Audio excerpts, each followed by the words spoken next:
2 Kings chapter 6, verse 8.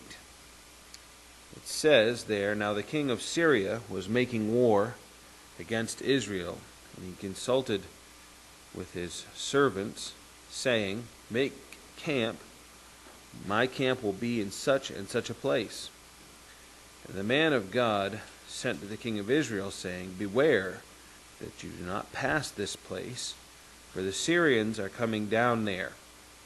Then the king of Israel sent someone to the place of which the man of God had told him. Thus he warned him. He was watchful there, not just once or twice. Therefore the heart of the king of Syria was greatly troubled by this thing. And he called his servants and said to them, 'Will you not show me which of us is for the king of Israel?'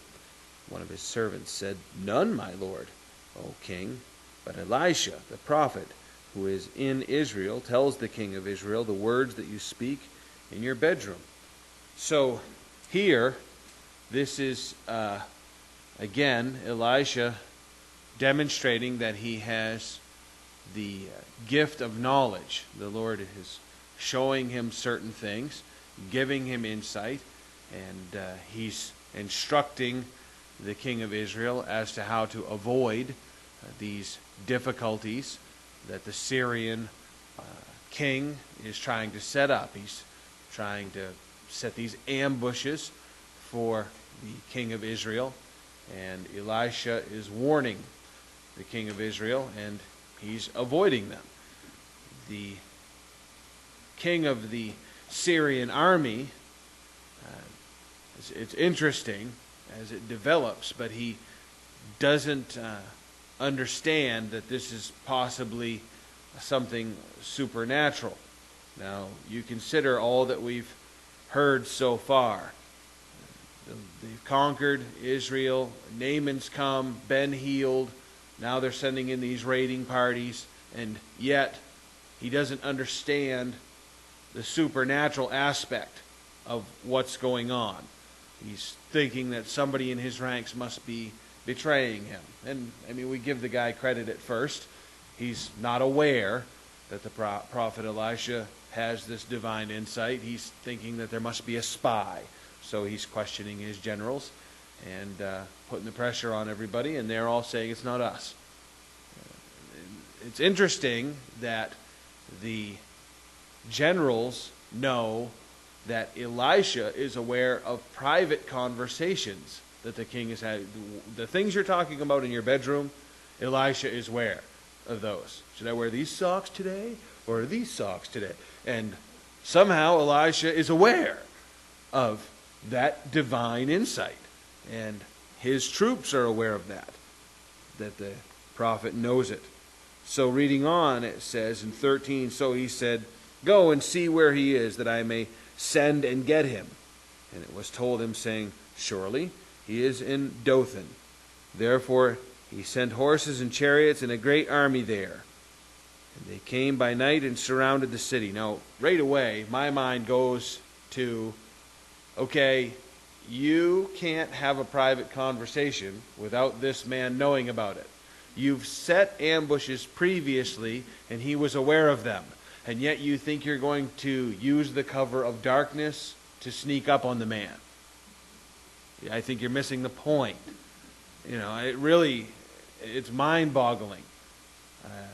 It may seem like that is, an Old Testament type of a situation, and a, very abstract, somehow super spiritual, far removed thing. I have had people stop on the way out of church, and as I've shared many times, say to me, "You spoke to my wife this week, didn't you?" And I say, "No, what are you talking about?" "Oh, your sermon." Yeah, you talked to my wife." "No, I don't know what you're talking about." And they reveal that a lot of what was said in the sermon were things that they had been discussing. I've had people come to me and say, you used portions of conversations that we had in our truck on the way to church. The exact lines. out of our conversation. And I got to be honest, I lost my temper this afternoon. I was totally in the flesh yesterday, or what. I'm just as human. The Lord is trying to communicate something. The Lord is trying to communicate His power. It's not the man. Elisha and Elijah both they're merely men who have submitted themselves to the use and purposes of the Lord. And from time to time, those things are supernatural. And very often people don't see that at all. They see the supernatural and they want to dismiss it. I had it was really strange. I had a fellow minister come and visit here. And I knew some of the particulars of what was going on in his life. Admittedly, I did. But I was 2/3 of the way through my sermon. When looking at my notes as I'm going through my sermon, I think, oh, wow, this really applies to what he's going through right now. And so I just stayed the course. I didn't alter anything. I just preached the sermon. And when I got to the end, he meets me out in the lobby and says, changed your sermon because I was here, huh? And I said, no, I didn't. He goes, now don't lie, Pastor. And I leaned over and said, I'm not, Pastor. And he went, right. Now you think about that. A man who stands in the pulpit and preaches every single week, who's still missing the supernatural ability of God to orchestrate a situation. We preach verse by verse here. Where I left off last week, that's where I'm picking up next week. Where I leave off this week, that's the next sermon you're going to hear. And yet, even those that are very accustomed to God's ability to do that, from time to time will go, oh yeah, right, here we go. The Lord says things, and we would be wise to pay. I can't believe the lack of insight on this man's part. Let's see, he can tell where I'm going to set up my ambushes. He knows where I'm going to put my camp. He hears the private conversations I'm having in my bedroom somehow. I know what I'll do. I'll sneak up on him. This is not the guy you want to sneak up on, if he's got this much insight into what's going on in your life. So he's sending horses and chariots. And when the servant of the man of God, 15, arose early and went out, there was an army surrounding the city with chariots and horses, and his servants said to him, alas, my master, what shall we do? So he answered, do not fear, for those who are with us are more than those who are with them. And Elisha prayed and said, Lord, I pray, open his eyes that he may see, referring to his own servant. Then the Lord opened his eyes of the young man, and he saw, and behold, the mountain was full of horses and chariots of fire all around Elisha. So when the Syrian came down to him, Elisha prayed to the Lord and said, strike this people, I pray, with blindness. And he struck them with blindness according to the word of Elisha.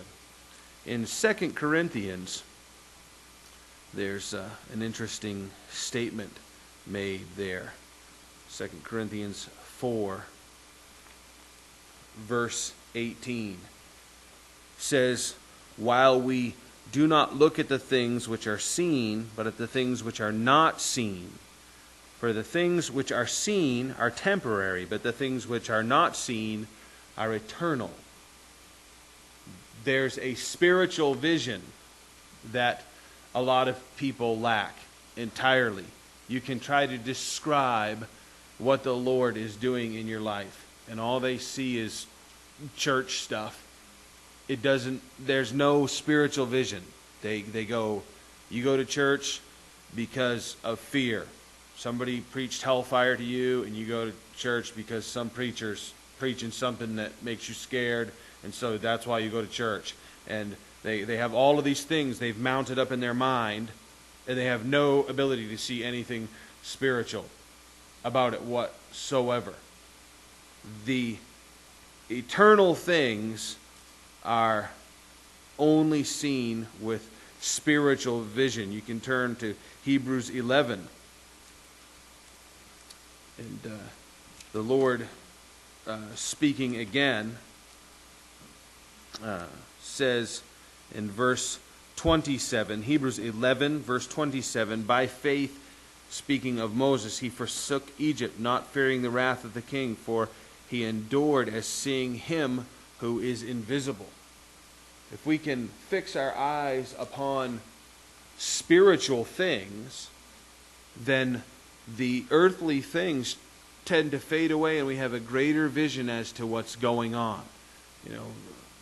People will oftentimes run into situations and not have any vision about, what am I going to do in this situation? How am I going to make my decision? How am I going to move forward? I don't know what's right or wrong. I don't know what to do here. Prayer will reveal that. If you are willing to listen to the Lord over time, the Lord can teach you the direction. Most of how I personally have learned that is the way I've learned everything else in life. I've done it wrong and come to realize what was right. Are you that way? You come to the situation and you say, Lord, I don't know what to do about this situation. Is it answer A or B? And you finally settle on, okay, B. Yeah, right, B. And you move into B and it wrecks you. And you go, okay, that's why I was nervous about B. That's why I had no peace. That's why I was so upset. That's why I knew that was a bad. But I don't learn it that time. It's when I come to the next time and I go, okay, Lord, A or B. And I decide on A, and that ruins my life. And I begin to learn this sense of following after the Lord. And now today, very often I come to situations and I don't know why I know to follow a certain avenue or perspective. Sometimes you walk into a situation, it seems like you should just be, investing yourself in the situation that lies in front of you. You should be sinking your money and your time, and something's telling you, don't do that. Don't go down that road. And when you don't, and you have that great sense of relief, and then you see it fall apart, you go, boy, am I glad I've learned these lessons along the way. Glad that I've followed the Lord. Glad I've experienced His leading. There's a spiritual vision that is only given to us from following the Lord. Here, these men come, and it's interesting, all of the different plays on vision that are going on here. They arrive. They don't have the spiritual insight to know that Elisha is going to be aware of this. They arrive there, and the servant can't see the armies of God surrounding. All he sees is the earthly army of the Syrians. God answers Elisha's prayer and grants his servant vision. So now he can see. And at the same moment, he takes away the vision of the Syrian army. God's granting vision and taking away vision and moving this ability to see around as he wants to. So, again, 18, so when the Syrians came down, Elisha prayed to the Lord and said, strike this people, I pray, with blindness. And he struck them with blindness according to the word of Elisha. Now, the way this is described, I'm not entirely sure. There are some that say it is, and there's reason to believe that. I'm not entirely sure. I don't know if they were struck with complete black blindness in that they couldn't see at all, or if they were just blinded mentally somehow to who they were talking to and where they were. They just lost their understanding, which seems to be more the case. Because in 19 it says, now Elisha said to them, this is not the way, nor is this the city. Follow me, and I will bring you to the man whom you seek. But he led them to Samaria. So it was, when they came to Samaria, that Elisha said, Lord, open the eyes of these men, that they may see. And the Lord opened their eyes, and they saw. And there they were inside Samaria. So this is that startling moment of realization. They've been led from Dothan into Samaria, and when they arrive there, he prays again, and now they realize where they are. They're given vision, and the Syrian army is surrounded by the people of Israel inside Samaria. They have just marched themselves straight into the worst possible scenario. They are completely engulfed in their enemy's camp. Now, when the king of Israel saw them, he said to Elijah, "My father, shall I kill them? Shall I kill them?" There's really that anxious tone. And can I just kill them? Here they are. This is a great opportunity. But he answered, "You shall not kill them. Would you kill those whom you have taken captive with your sword or with your bow? Set food and water before them, that they may eat and drink and go to their master." Then he prepared a great feast for them, and after they ate and drank, he sent them away, and they went to their master. So the bands of Syrian raiders came no more into the land of Israel. This is one of those defining passages of God's character. Here you see Elisha, who is a man of God. He's a spiritual leader of the nation and truly understands the heart of the Lord, the one who in the Old Testament is described as abounding in mercy. We often hear preachers referring to the God of the Old Testament, the God of wrath. Well, we see the wrath of God in the Old Testament more than we do the New Testament, but it's the same God. And the character exists in the Old Testament identical to the New Testament. There's no change. You're familiar with the story of Jonah and the big fish. Jonah hates the people of Nineveh and wants them killed. That's why he doesn't want to go to Nineveh. And when he gets to Nineveh, he just walks in and proclaims, "You have 40 days and Nineveh is going to be destroyed." And that's all he says. That's his whole message. That's his whole message of repentance. You have 40 days and God is going to kill you all. And he goes up on the hillside and he finds a nice place to watch the fireworks. He's going to just sit down and watch Nineveh get burnt. And this little gourd grows up and provides this big leafy vegetation that shades him. And he thinks, "This is beautiful. I got the shade. I got the front row seats. We got 30 some odd days left, and Nineveh is going to be barbecued. This is awesome." And his gourd dries up and dies. And he gets all ticked off at God about, I had a perfect spot up here. I didn't want to go. You threw me overboard. I get swallowed by the fish. I come, I proclaim your message, and the last good thing I had, that shade gourd, just died. What is your problem? And God says, there are hundreds of thousands of infants inside that city that don't even know their right hand from their left hand yet. I don't want them to die. You're more concerned about your gourd than you are those people. And Jonah there cops an attitude and confesses something about the character of God that's awesome. He says, "I knew you were going to do this. I knew you were a God of mercy, and I knew you were going to try to be merciful to these people, and that's why I didn't want to come here. Because I wanted to watch Nineveh cook." It's interesting that that's the Old Testament God. The prophet is confessing the character of the Old Testament, wrathful, quote-unquote, God. He's not wrathful. He's been merciful all throughout humanity's history. And here, he shows his mercy again. Elisha confesses and says, "Wait a minute. What are we, savages? What are we, like the Syrian army that we have captive here? We get people in a vulnerable position and then we slit their throats? That is not how God functions. We feed these people. We show them fellowship. We show them kindness. We show them the mercy of their Creator. We send them home fat and happy. That's our goal. That's God's character. So when you see him marching around with "God hates fags," understand that that's not the God I'm worshiping. When you see him on the news, he might hate the way that is injuring those people, and he is brokenhearted and wants to help them, but he's not one who wants to kill. He's not bent on destruction. He's continuously hoping that people will repent and come to a saving knowledge of him and experience his peace and his joy and forgiveness and grace. And here we see that character. So In that, no more raids for the moment. The raiding parties stop, but unfortunately, you read verse 24, and it says, "And it happened after this, that Ben-Hadad, king of Syria, gathered all his army and went up and besieged Samaria. And there was a great famine in Samaria.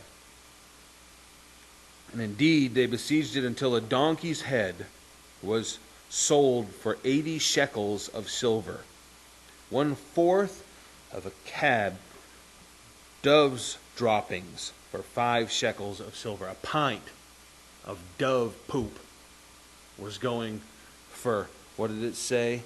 5 shekels of silver.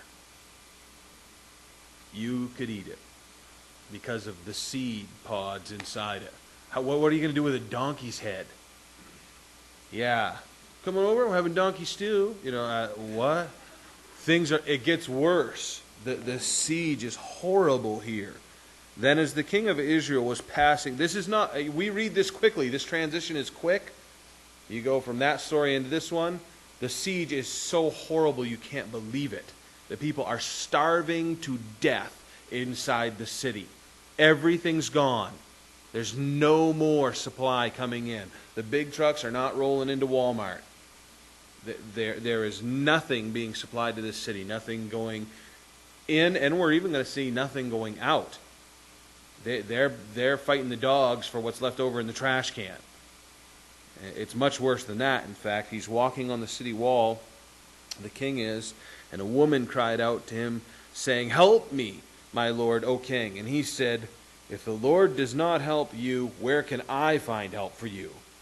From the threshing floor or from the winepress?" The threshing floor is where they beat out the grain. The winepress is where they would grind out the grapes for wine. And what he's saying is, you're not going to find one single wheat husk or a single grape skin in this town, lady.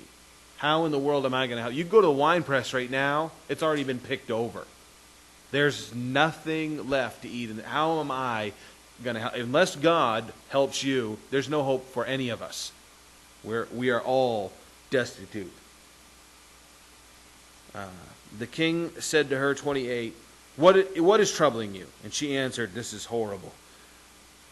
This woman said to me, give your son, that we may eat him today, and we will eat my son tomorrow.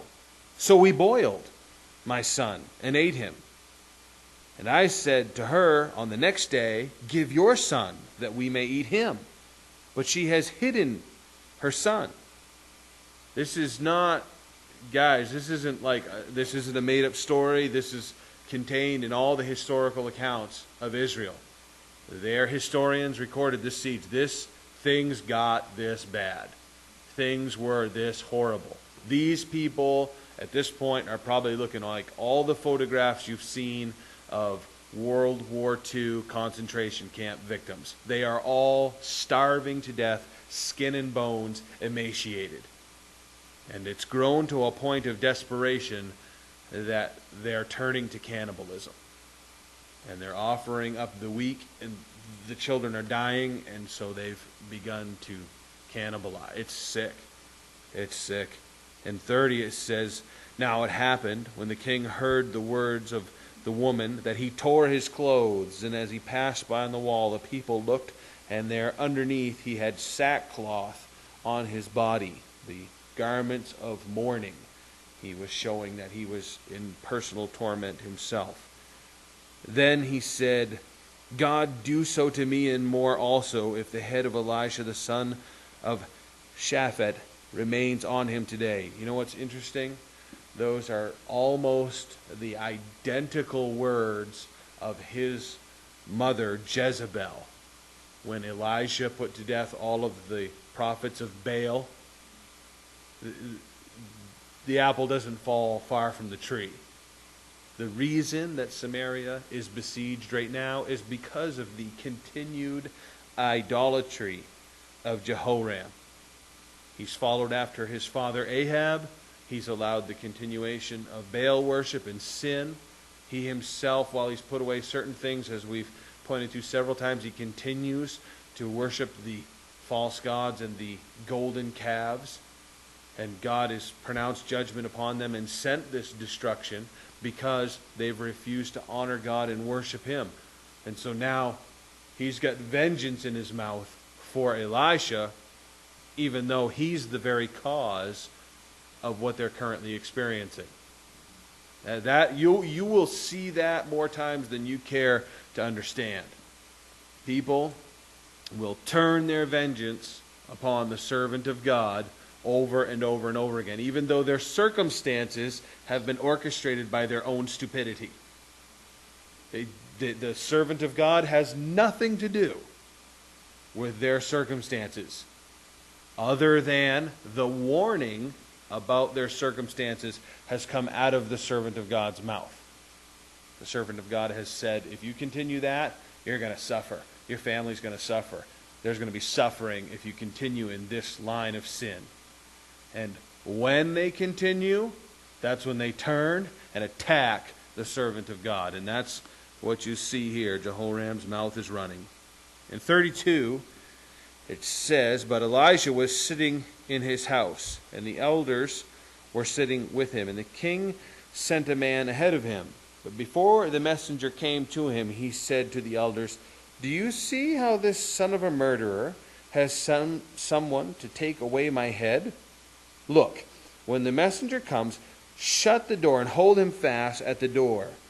Is not the sound of his master's feet behind him? He's sitting with the elders, and they are apparently probably praying and fasting, and suddenly he just slips into this vision and says, well, look at that. Look what Jehoram is about to do. He suddenly just sees what's going on. In reality, the Lord reveals to him spiritually what's behind a situation. And he says, this is what you do. When that guy arrives, just pin him. It would seem to imply that as he gets to the door, swing the door open and just smash the guy against the wall and hold him there, would you? Because his master's right behind him. I don't want to deal. He's going to try to kill me. Obviously don't want to be killed, and he's not the guy I want to talk to anyway. We need to wait for his master to get here. So you just kind of hang out by the door, and as soon as you hear somebody, don't even wait for the knock. Just pin the guy. So that's what they do. The divine insight, once again, gives them the upper hand, and they pin him. While he was still talking with them, there was a messenger coming to them. And then the king said, surely this calamity is from the Lord. Why should I wait for the Lord any longer? Then Elijah said, hear the word of the Lord. Thus says the Lord, tomorrow, about this time, a seah of flour shall be sold for a shekel, 2 seahs of barley for a shekel at the gate of Samaria. So an officer on whose hand the king leaned answered the man of God and said, look, if the Lord would make windows in heaven, could this thing be? And he said, in fact, you shall see it with your eyes, but you shall not eat of it. So this man, this servant of the king, is a guy who he has no faith whatsoever. Do you remember when they were in the wilderness of Edom and they were on their way to war and they ran out of water, and it was Jehoram who was complaining, saying, God has brought us out here in the desert to kill us.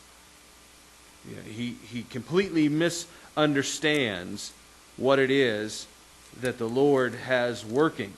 And this man hears the commandment that's coming from the Lord that there's going to be this great supply, and he has no faith to believe in it at all. In Philippians chapter 4:19, it says, and my God shall supply all your need according to his riches in glory by Christ Jesus. Very often, when you try to explain what it is that the Lord is going to do, immediately what our hearts move to is we start trying to work out how that could possibly come about. All we can look at are the circumstances, and we're saying to ourselves, that's impossible. We get the phone call, and there's heartbreak on the other end. There's absolute tragedy, and we're thinking there's just no way out of this. And one of your Christian friends says, well, just trust the Lord, He'll see you through. And our doubtful heart immediately goes to, that's no way. There's just no way God could rescue me from this financial disaster. There's no way God could rescue my marriage. There's no way God could recover my grades. There's no way God could. We only see the absolute impossibilities of it. If we look beyond that to eternity, to heavenly places, and we see eternal things, then it takes on a whole new perspective. God can do whatever He wants to. He spoke the universe into existence. So He can speak new circumstances into existence. This servant is looking at the situation going, I did right. I mean, if there were windows in heaven that poured out flour, how in the world could that happen? That's absolutely ridiculous.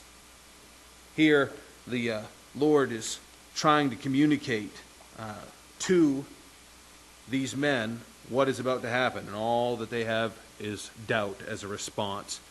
In verse 3 it says, now there were 4 leprous men. Doesn't that seem like a weird change of subject? 4 leprous men. Where are we headed with this? Exactly. Now there were 4 leprous men at the entrance of the gate, and they said to one another, why are we sitting here until we die? If we say, we will enter the city, the famine is in the city, and we shall die there. And if we sit here, we die also. Now therefore, come, let us surrender to the army of the Syrians. If they keep us alive, we shall live. If they kill us, we shall only die. And they rose at twilight to go to the camp of the Syrians. When they had come to the outskirts of the Syrian camp, to their surprise, no one was there. The situation for these lepers is that they're sitting outside the Syrian or the Samaritan wall, and they basically had a leper colony there, where if you became leprous, you would just go live outside the city in the dump, and everything that the people threw over the wall into the dump, then that's what the lepers lived off from.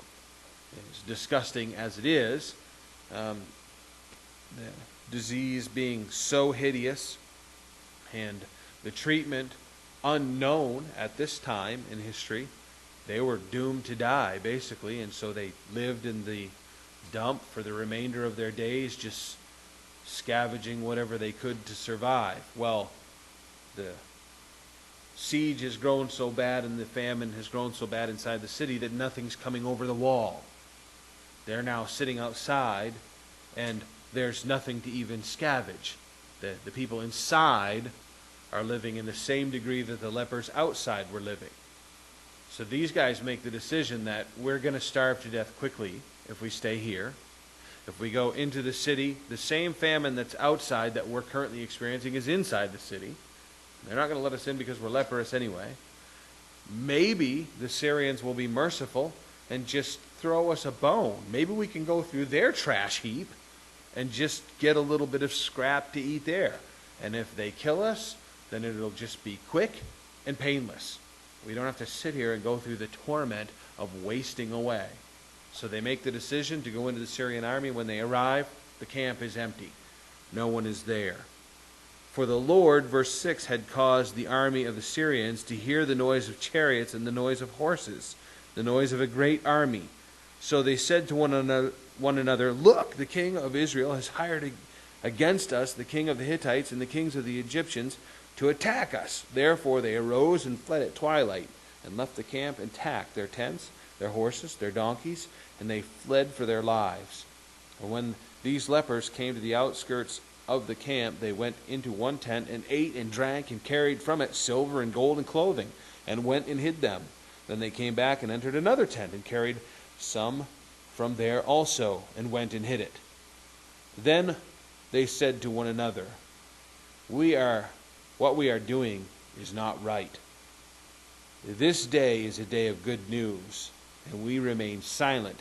If we wait until morning light, some punishment will come upon us. Now therefore let us go and tell the king's household.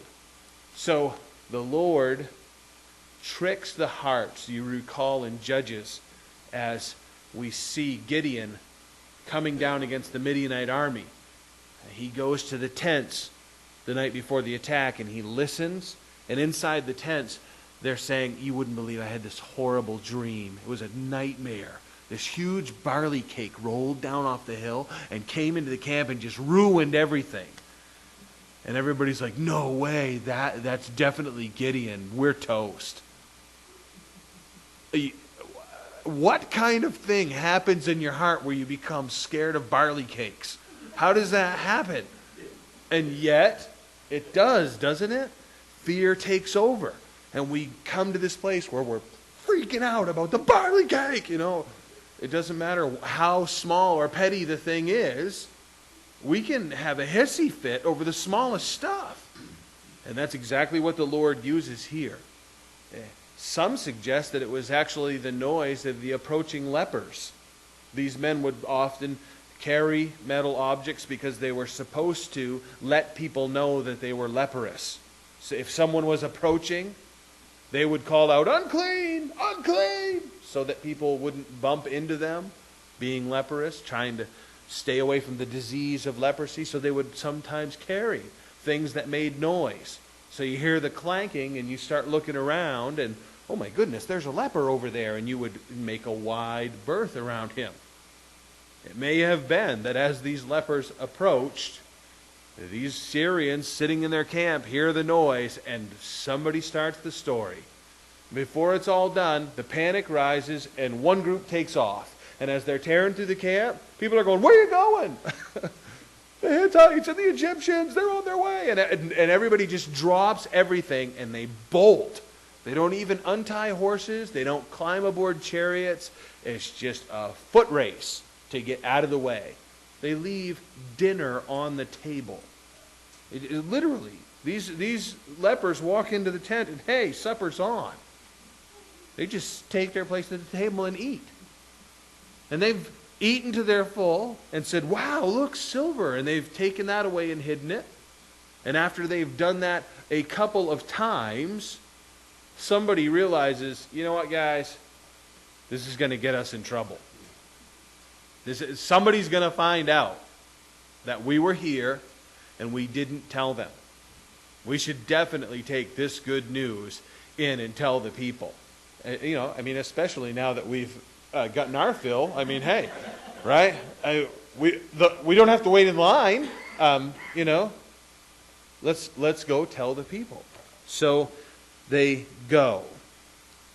In 10 it says, so they went and called to the gatekeepers of the city and told them, saying, we went to the Syrian camp, and surprisingly, no one was there, not a human sound, only horses and donkeys tied and tents intact.